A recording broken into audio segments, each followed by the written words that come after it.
Tu peux revenir sur le succès de Ben Battle jeudi? Oui, bah écoute, on avait la chance de se retrouver déjà au départ avec un bon numéro de corde. Dans l'ensemble, au niveau du rating, j'avais 10-15 pounds de plus que les autres, donc ça veut dire que j'avais en gros 5-6 kilos dans les mains s'il s'adaptait bien pour essayer de bien faire, même si c'était une découverte pour lui. Après, bon, faut pas oublier quand même que les chevaux, allez, je veux dire 95% de leur temps sont entraînés sur des pistes en sable le matin. Donc après, c'est sûr que c'est pas exactement comme le dirt, mais ils ont quand même une particularité de pouvoir s'échauffer, s'entraîner sur ce genre de surface. Et comme c'est quand même un cheval d'âge, je me suis dit qu'il allait quand même avoir un petit peu d'expérience. Ce qui est surtout important à mes yeux, c'est qu'il parte bien et de ne me retrouver pas trop dans les projections, parce que c'est ça qui peut être un peu contraignant pour les chevaux qui n'ont pas l'habitude, c'est de prendre énormément de projections. Et il y en a à qui ça donne envie d'y aller. C'est comme quand on reçoit une gifle, il y a des gens qui répondent et il y en a d'autres qui ont peur et qui font marche arrière. Et le dirt, c'est exactement la même chose. Les chevaux ils prennent vraiment des giclées en pleine tête, et il y a des chevaux qui n'apprécient pas du tout. Donc c'était pas trop son cas, il est bien parti. Donc voilà, j'étais assez confiant avant le coup. Je savais que c'était ma meilleure chance de la réunion et de ces dernières semaines, donc il fallait essayer de bien faire. Et heureusement, ça s'est très bien déroulé dans le parcours. Ok. Est-ce qu'il t'a étonné? Étonné, je peux pas dire oui ni non, parce que je m'attendais à ce qu'il court très bien. Je pensais pouvoir gagner. Après, c'était juste, c'est où il s'adaptait à ce genre de surface ou pas du tout. Donc c'est un peu du 50-50, mais c'est sûr qu'on est agréablement surpris quand on rentre dans la ligne droite et qu'on sent que le cheval a envie d'enclencher. Parce que c'est vrai que fin de ligne droite d'en face, quand je ne me sentais pas trop à l'aise au niveau de son action et qu'il avait du mal à changer de jambe, j'étais un peu dans l'inquiétude de voir comment il allait répondre, mais finalement il a très bien accéléré dans la ligne droite. Parce que tu avais dit que dans la ligne d'en face, il était sur la jambe droite. Il est resté jambe gauche jusqu'à mi-ligne droite d'en face, et il s'est mis jambe droite, alors que normalement les chevaux le font automatiquement dès qu'ils rentrent dans la ligne droite d'en face. Et quand je suis rentré dans le détournement, il est resté sur sa jambe droite pendant au moins 150-200 mètres. Donc il s'est mis jambe gauche avant de rentrer dans la ligne droite. Donc on sait que du coup, dans la ligne droite, il ne va pas se remettre à rechanger de jambe, réaccélérer. Donc quand j'ai senti qu'il était capable de partir sur la main, je l'ai laissé faire et il a vraiment bien réagi. Ça peut se corriger, ce genre de choses? Bien sûr, ça s'apprend. Maintenant, c'est ce qui est un peu inquiétant, c'est que c'est un cheval qui a quand même 6 ans, qui a l'habitude de s'entraîner sur des pistes en tournant, puisqu'il fait tous ses hivers à Dubaï, et la piste d'entraînement de Saïd Bin Suor, elle est avec des virages. Donc après, ou c'est parce qu'il n'était pas fatigué, qu'il n'avait pas du coup le besoin de rechanger de jambe, ou c'est parce que justement il était un peu gêné, qu'il n'avait pas envie de changer de jambe. Donc c'est un des deux facteurs. Aujourd'hui, c'est difficile de savoir ce qu'il en est, mais ce qui est sûr, c'est qu'on en saura un peu plus lors de sa prochaine sortie. Je pense que là c'était une découverte, donc on n'a pas tout vu, mais c'est sûr que la deuxième fois ce sera un peu plus important, et il faudra que tout se mette dans l'ordre quasiment parfaitement, parce que pour des très grandes courses, il faut que le cheval fasse tout parfaitement pour espérer gagner. C'est comme aux Jeux Olympiques sur 100 mètres, même Usain Bolt, s'il loupe les départs, des fois il peut être battu, et là c'est un peu le même cas de figure. D'accord.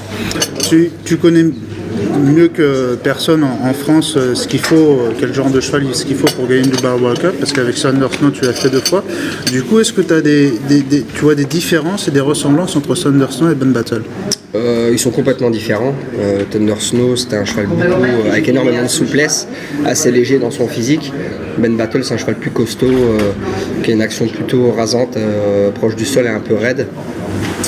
Et après, au niveau de la façon de courir, ils peuvent être assez versatiles, mais ça c'est pas vraiment la façon typique du cheval, c'est plutôt la façon dont entraîne Saïd Bin Suor. Il entraîne ses chevaux pour qu'ils soient durs et qu'ils soient capables d'être montés près de la tête et de démarrer de loin, comme beaucoup d'entraîneurs anglais, ce qui n'est pas le cas de figure de nos entraîneurs en France. Chez nous en France, on aime apprendre aux chevaux à être cachés et à accélérer fort, ce qui est une méthode complètement différente de la méthode anglaise, et qui est encore différente de celle qui se déroule aux États-Unis. Mais c'est clair que sur des pistes en dirt, vaut mieux avoir des chevaux qui partent très vite et qui soient capables d'enrouler de loin, parce que c'est un peu le type de course qui se déroule aux États-Unis, ce qui est un peu l'inverse de ce que nous on fait en France. D'accord. Et dernière question, est-ce que tu peux, le dirt est une surface qu'on ne voit pas du tout en France, très particulière, est-ce que tu peux nous en apprendre un peu plus sur cette surface si spéciale? Très sincèrement, je ne pense pas que ce soit une surface qu'on ait besoin d'avoir en France. Je pense que les pistons PSF, quand elles sont bien entretenues et qu'elles sont pas trop vieillissantes, on a des super surfaces qui permettent à des chevaux de courir quasiment toute l'année sans se blesser, et c'est ce qui est important. Maintenant là, le dirt, on sait que ça provoque pas mal d'irritation au niveau respiratoire et pulmonaire, donc aux États-Unis ça posait pas de problème puisqu'ils ont toujours utilisé le Lasix, mais c'est vrai que pour nous en France ça apportera pas grand chose.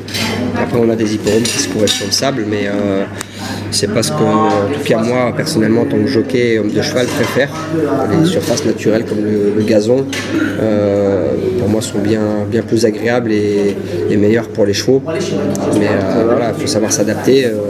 On a la chance de voyager partout dans le monde. C'est vrai que quand je vais au Japon ou à Hong Kong ou ailleurs aux États-Unis, on peut courir sur les deux surfaces, donc il faut savoir s'adapter. Ok, d'accord. Ok. Et j'aurais une dernière question par curiosité. Ouais. Tu sais, quand t'es en tête sur le dirt, évidemment il n'y a pas de projection.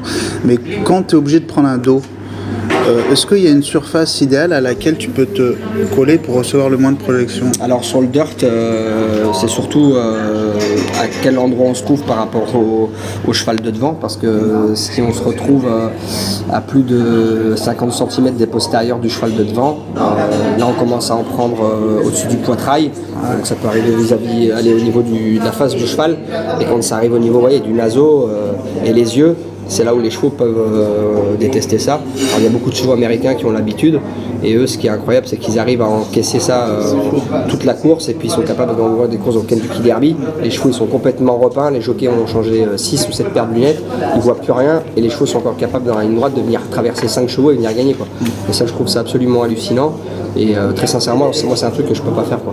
Moi j'ai monté au Japon beaucoup sur le dirt, quand je me retrouve dernier sur le dirt et que je prends des projections pendant 1600 mètres, pour moi déjà c'est écœurant, mais les chevaux c'est encore pire, quoi. Donc c'est vraiment quelque chose d'assez difficile, et il faut avoir des chevaux qui soient teigneux et qui n'aient pas peur d'aller au combat et de se faire mal, quoi.